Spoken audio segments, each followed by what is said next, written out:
Hello. Today, our session will be called Worship as the Church. God has called to us by people who worship in community. We are also called to share this experience of faith with those we meet. And so, if you guys got a piece of paper and something to write on, you guys can start to create a personal spiritual discipline calendar for this new month of December. Community allows us to do things better together than we can do alone. Let's explore the importance of worshiping together as a community. Now, here's our scripture, Matthew 18:15 through 20. If your brother or sister sins against you, go and correct them when you are alone together. If they listen to you, then you've won over your brother or sister. But if they won't listen, take with you, go with Elizabeth. Take with you one or two others so that every word may be established by the mouth of two or three witnesses. But if they still won't pay attention, report it to the church. If they won't pay attention even to the church, treat them as you would a Gentile and tax collector. I assure you that whatever you fasten on earth will be fastened in heaven, and whatever you loosen on earth will be loosened in heaven. Again, I assure you that if two of you agree on earth about anything you ask, then my Father who is in heaven will do it for you. For where two or three are gathered in my name, I'm there with them. The second scripture is Hebrews 10:19 to 25. Brothers and sisters, we have confidence that we can enter the Holy of Holies by means of Jesus' blood, through a new and living way that he opened up for us through the curtain, which is his body. And we have a great high priest over God's house. Therefore, let's draw near with a genuine heart with the certainty that our faith gives us, since our hearts are sprinkled clean from an evil conscience, that our bodies are washed with pure water. Let's hold on to the confession of our hope without wavering, because the one who made the promise is reliable. And let us consider each other carefully for the purpose of sparking love and good deeds. Don't stop meeting together with other believers, which some people often have gotten into the habit of doing. Instead, encourage each other, especially as you see the day drawing near. Spiritual discipline are practices that draw us closer to God. Like any habit or skill, the more we practice, the sooner it becomes a habit. Okay? Now, your spiritual calendar. You can draw this and create it.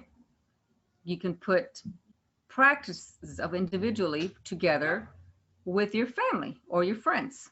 Get a large sheet of paper and write down your spiritual disciplines that are likely familiar to you, okay? Such as what? Prayer, Bible study, worship, Holy Communion, and service, church service.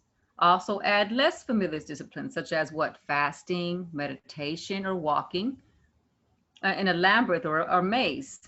So I encourage you to complete your personal calendars, beginning with your weekly corporate activities such as worship and including by adding at least one practice a day to which they feel that you can amount to, okay? Would it be easy to keep the schedule and practice these disciplines alone or as a community?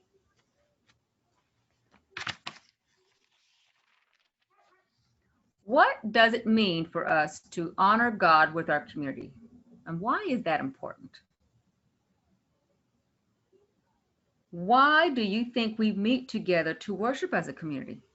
Why won't we worship alone? And what do we gain by worshiping together?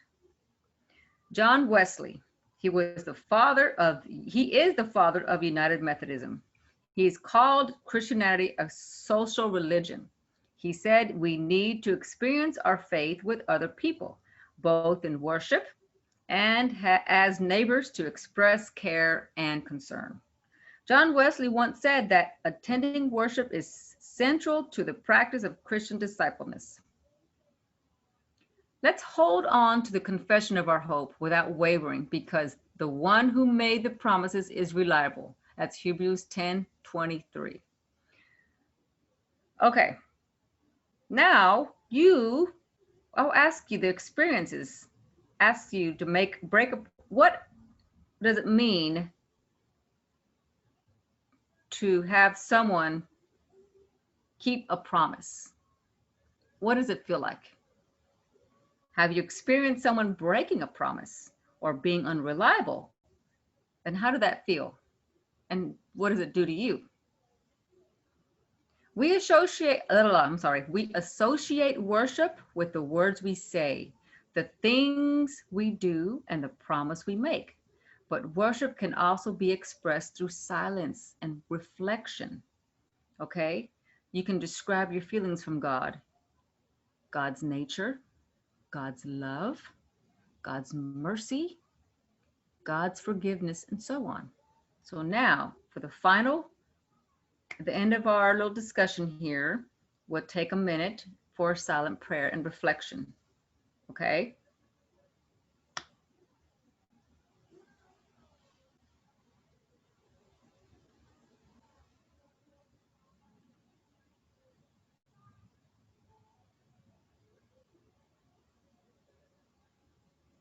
And have a good night, and I'll see you next week.